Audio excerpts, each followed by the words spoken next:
رمضان شریف قریب آ رہا ہے، اپنے اللہ سے صلح کر لو. بولو سب رمضان شریف کے روزے رکھو گے نا انشاءاللہ؟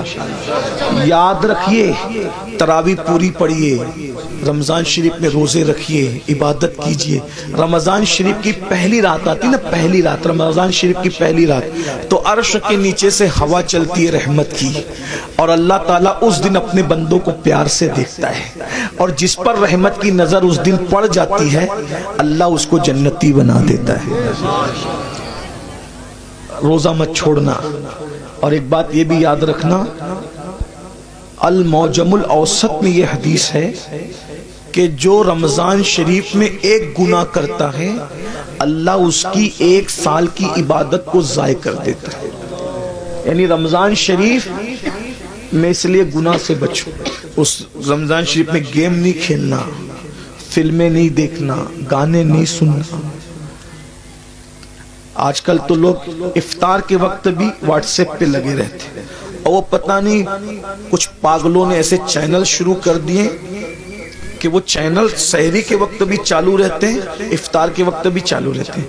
اچھا ٹھیک ہے بھئی، چینل تم چلاؤ، جو ہے وہ اس میں دن بھر تقریریں کرو، سحری افطار میں لوگوں کو رونے دھونے دو، عبادت کرنے دو، اللہ سے جڑنے دو. اور پھر ان چینلوں کے اوپر عورتیں بھی بیٹھی ہوتی ہیں، مرد بھی بیٹھے ہوتے ہیں، اور رمضان ٹرانسمیشن چلتا رہتا ہے. وہ کیسے بے غیرت مولوی ہے جو عورتوں کے ساتھ افطار کے وقت بے پردہ بیٹھتے ہیں؟ کوئی ان کو روکنے والا نہیں، کوئی ٹوکنے والا نہیں، عورتوں کے ساتھ بیٹھتے. غور تو فرمائے، کوئی دین دھرم ہے؟ عورتوں کے ساتھ بیٹھ کے تم دین سکھاؤ گے؟ عورتوں کے ساتھ بیٹھنا کیا ہے؟ امام ابن الجوزی لکھتے ہیں کہ کسی نے کہا یا رسول اللہ اگر کوئی عورت کے ساتھ اکیلے بیٹھنا چاہے تو آپ کیا فرماتے ہیں؟ آقا فرماتے ہیں نہیں بیٹھنے کی اجازت ہے. کہا اگر عورت نیک اور مرد نیک ہو؟ تو آقا فرماتے ہیں عورت اگر مریم جیسی نیک ہو اور مرد یحییٰ جیسا نیک ہو اور دونوں قرآن سیکھنے سکھانے کے لیے بیٹھیں تو بھی میں ان کو بیٹھنے کی اجازت نہیں دیتا. کون مریم ہے؟ سنگھار کر کے بے پردہ منہ کھول کر. پہلی بات کوئی شریف عورت اس طرح آئے گی؟ اب یہ عورتیں ہمیں دین سکھائیں گی، چینلوں پہ آ کے عورتیں دین سکھائیں گی. اور تمہیں بھی غیرت نہیں آتی افطار کے وقت روزے کی حالت میں عورتوں سے دین سیکھتے بیٹھے.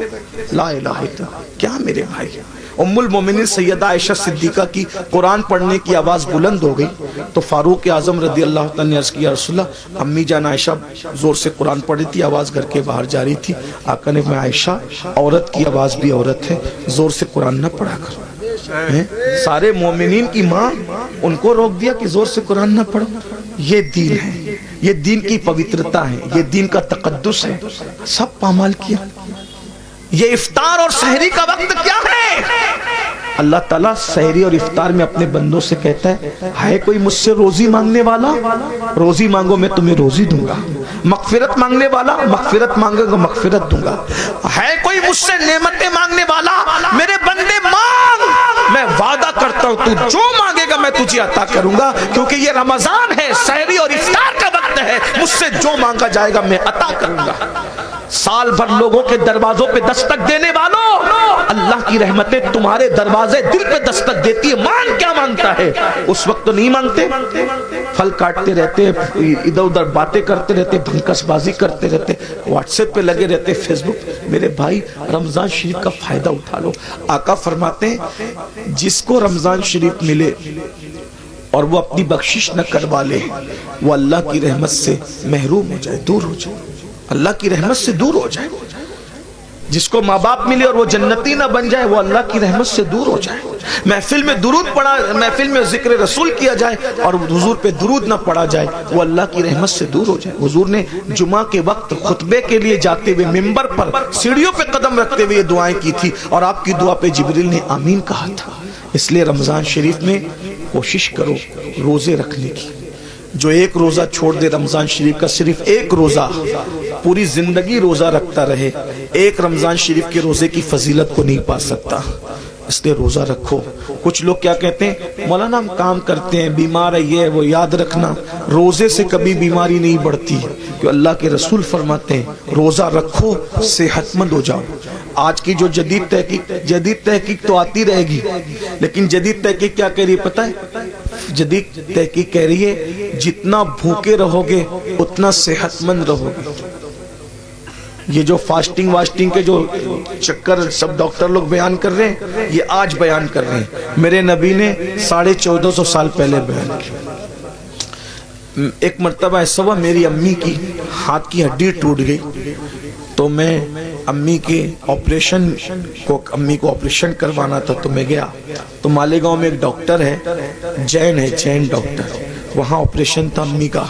تو میں گیا تو لوگوں نے بتایا کہ یہ جو وہ فلاں ہے، تو اس نے اپنے کیبن میں بلایا، تو کیبن میں بلا کر کے بٹھایا، تو اس نے کہا اپنے جو اس کا دواخانے میں جو بندہ تھا اس کو بلا کے کہا کہ پانی لاؤ، چائے لاؤ سر کے لیے۔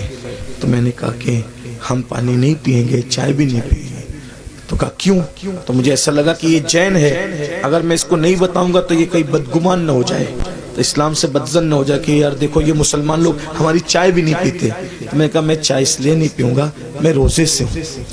تو اس نے کہا کیا رمضان آ گیا آپ لوگوں کا؟ میں نے کہا نہیں، رمضان نہیں آیا ہے، ہمارے نبی صلی اللہ علیہ وآلہ وسلم کی سنت ہے کہ ہمارے نبی ہر مہینے کی 13، 14 اور 15 تاریخ کو روزہ رکھتے ہیں، تو ہم لوگ بھی روزہ رکھتے ہیں، ہر مہینہ ہم لوگ روزہ رکھتے ہیں رمضان شریف کے علاوہ، یہ ہمارے نبی کی سنت ہے، اور اس کی بڑی فضیلت ہے۔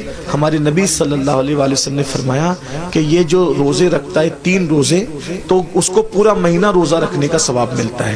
یعنی اگر جو مہینے میں 3 روزے رکھ لے، 13، 14، 15، اس کو ایام 20 کہتے ہیں، تو اگر 3 روزے رکھ لے تو پورا مہینہ وہ روزے دار شمار ہوگا۔ تو اس طرح ہم لوگ جو ہے وہ 3 روزے رکھ کر پورا مہینہ ثواب کمانے کی لالچ میں روزہ رکھ لیتے ہیں۔ اس نے کہا سر میں آپ کو ایک بات بتاؤں، یہ آپ مجھے ابھی بتا رہے ہیں، لیکن ہمارے علم اور نالج کے مطابق اگر مہینے میں کوئی 3 دن اس طریقے سے 12 گھنٹہ بھوکا رہ جائے نا، تو اس کو زندگی میں کبھی کوئی بیماری نہیں ہو سکتی، کیونکہ اس کا پیٹ جو ہے اس کو راحت ملے گی۔ وہ بہت لمبی چوڑی اس نے سمجھانے کی کوشش کی، پھر اس کا سینہ بلغم سے پاک ہو، وہ بہت اس نے مجھے دیر تک سمجھایا۔ میں نے کہا یہ سب تو اپنی جگہ ہے، ہم اس لیے نہیں رکھتے، ہم صرف اس لیے رکھتے ہیں ہم نفع و نقصان کے سوداگر نہیں ہیں۔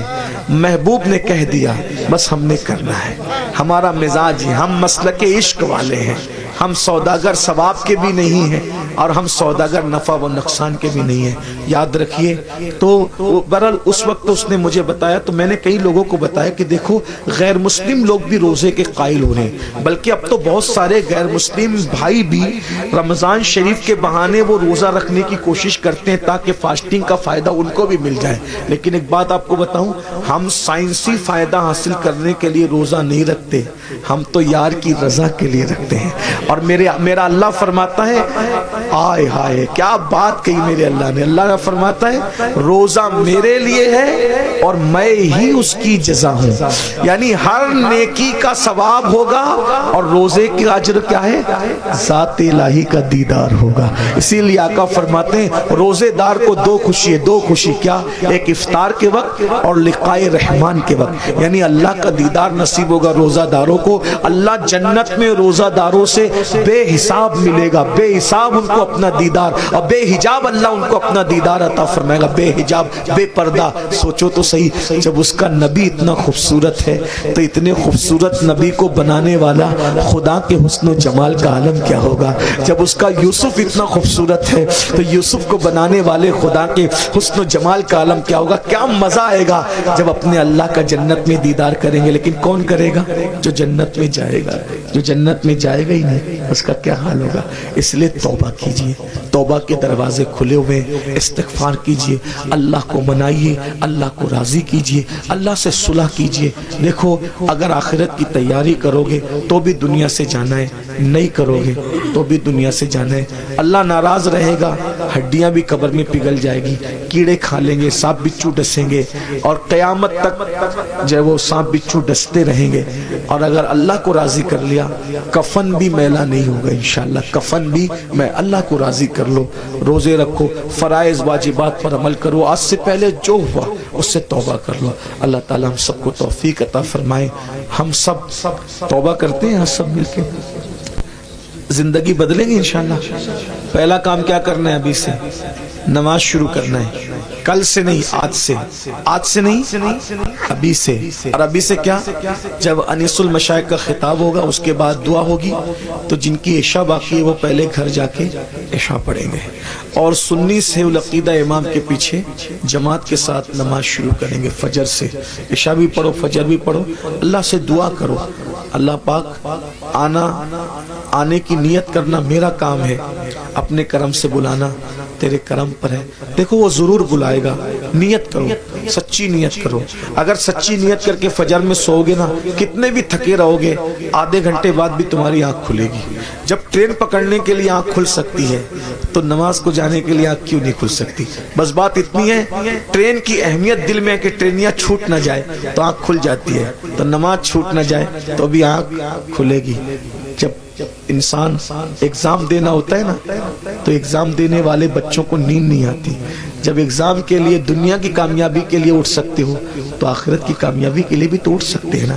جس دن نماز کی اہمیت پتہ چل گئی اس دن انشاءاللہ ہمیں کسی کو اٹھانے کی ضرورت نہیں پڑے گی، ہم خود اٹھیں گے۔ آئیے سب مل کر سادات کرام، علماء کرام، ہمارے انس میاں صاحب کی بلا اور بھی سادات علماء موجود ہیں، بڑے بڑے علماء موجود ہیں، ان سب کی موجودگی میں ہم سب مل کے اللہ کی بارگاہ میں توبہ کریں۔ پڑھیے استغفر اللہ، دل سے پڑھیں اس کی طرح بنی اسرائیل کے جو شخص نے ندامت کے ساتھ توبہ کی اس کی طرح پڑھیے استغفر اللہ، استغفر اللہ ربی من کل ذنب واتوب الیہ، لا الہ الا اللہ محمد الرسول اللہ۔ آپ نے توبہ کی، حضور کے قول کے مطابق ہمارا ایمان ہے، جو توبہ کر کے کلمہ پڑھتا ہے وہ گناہوں سے ایسے پاک ہو جاتا ہے جیسے ابھی ماں کے پیٹ سے پیدا ہوا۔ اب آپ کے سب کے گناہ معاف ہو گئے، آپ نئی زندگی کا آغاز کریں۔ کون کون اللہ کی رضا کے لیے وعدہ کرتا ہے آج سے نماز پڑھوں گا؟ ہاتھ اٹھا کے ذرا اللہ کو بتائیں، اس کے فرشتوں کو بتائیں۔ سبحان اللہ، اٹھائیں، تھوڑی دیر اٹھا کے رکھیں۔ یہ بزرگوں کو، علماء کو، اللہ والوں کو گواہ بنائیں۔ ماشاءاللہ پڑھیں گے نا انشاءاللہ۔ اللہ تعالیٰ، یا اللہ ہاتھ اٹھانا ان کا کام ہے، ان اٹھے ہوئے ہاتھوں کی لاج رکھنا تیرے کرم پر ہے مولا، سب کو نمازی بنا دے۔